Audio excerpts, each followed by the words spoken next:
You have never heard your real voice, not once, in your entire life. The sound you know as yours has never reached another living ear. Right now, inside your head, a private concert is playing. It is deeper than the truth and richer than reality, and you are the only person alive who has ever been allowed to attend. That inner voice arrives at your ears after traveling through the bones of your own skull, a subwoofer made of calcium and marrow that no other human being can hear. Everyone else on Earth has only ever heard the other half of you. When you hit play on a recording and cringed at the stranger talking back at you, you were not hearing a distortion. You were hearing exactly what your partner hears across the dinner table, what your colleagues hear in every meeting, what your children have always known as the sound of their parents speaking. The stranger was never a stranger. The stranger was you, minus the version only you could hear. Here is the mechanism behind that gap. Your voice is not a single sound. It is a duet. When you speak, sound waves leave your mouth and travel through open air to your ears, and that is the exact path everyone else hears.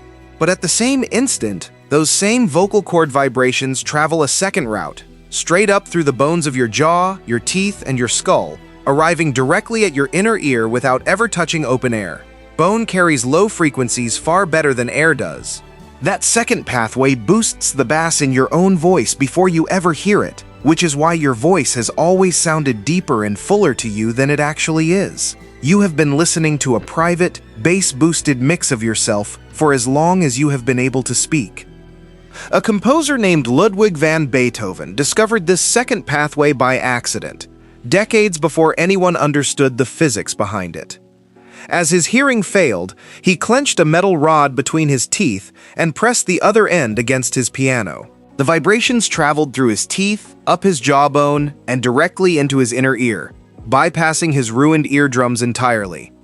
Beethoven had found a way to hear music through bone alone.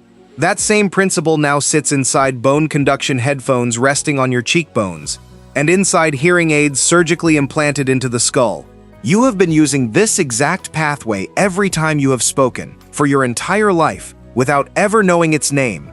The pitch difference explains why a recording sounds unfamiliar. It does not explain why it feels so unbearable to listen to. In 1966, two psychologists named Philip Holzman and Clyde Rousey went looking for that second answer. They recorded people talking, played the recordings back, and found something the missing bass could not account for. Recordings do not just strip away bone-conducted depth. They expose what Holzman and Rousey called extra-linguistic cues, signals a speaker never intended to send. A tremor that betrays nervousness, a flattened tone that leaks suppressed anger, a micropause that confesses uncertainty the speaker believed was hidden.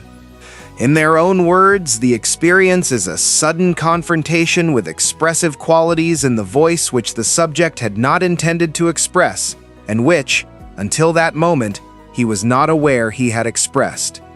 While you are speaking, your brain is fully occupied constructing the message.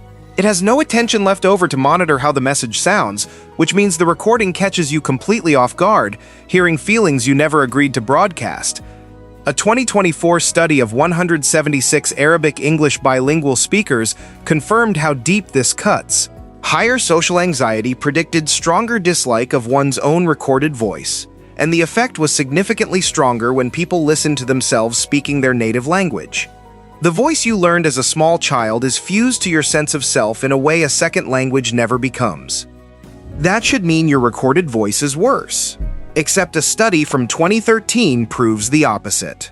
Psychologists Susan Hughes and Marissa Harrison played voice recordings to 80 participants and asked them to rate attractiveness. One of those recordings, unlabeled and unannounced, belonged to each participant themselves. Nobody was told they were listening to their own voice. When people did not recognize their own recorded voice, they rated it as more attractive than strangers rated the exact same recording.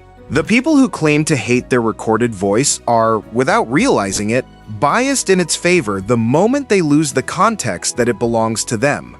Dr. Hughes, who led the study at Albright College, said she was surprised by her own results. You do not hate the sound of your voice. You hate that the recording proves the voice belongs to you, stripped of the flattering bass and stripped of your control over what it reveals. There is a way to hear something close to your real voice right now, without any recording device. Cup both hands behind your ears and press them forward slightly while you talk. That gesture redirects the air-conducted sound, leaving your mouth back into your own ear canal, cutting down the amount of skull resonance you normally hear. It will never be a perfect match, since your skull still conducts some of that bass directly, but it is the closest you can get to hearing yourself the way everyone else already does. Your skull gave you a private concert for every year of your life. It amplified your bass, filtered your flaws, and let you believe you sounded a little deeper and a little steadier than you actually do. A microphone does not lie to you the way your own skull does. It simply hands you the exact sound that has been leaving your mouth and reaching every other person you have ever spoken to. The voice you have spent years apologizing for was never a flawed version of you. It is the only voice anyone else has ever known. The one your children recognize instantly across a crowded house.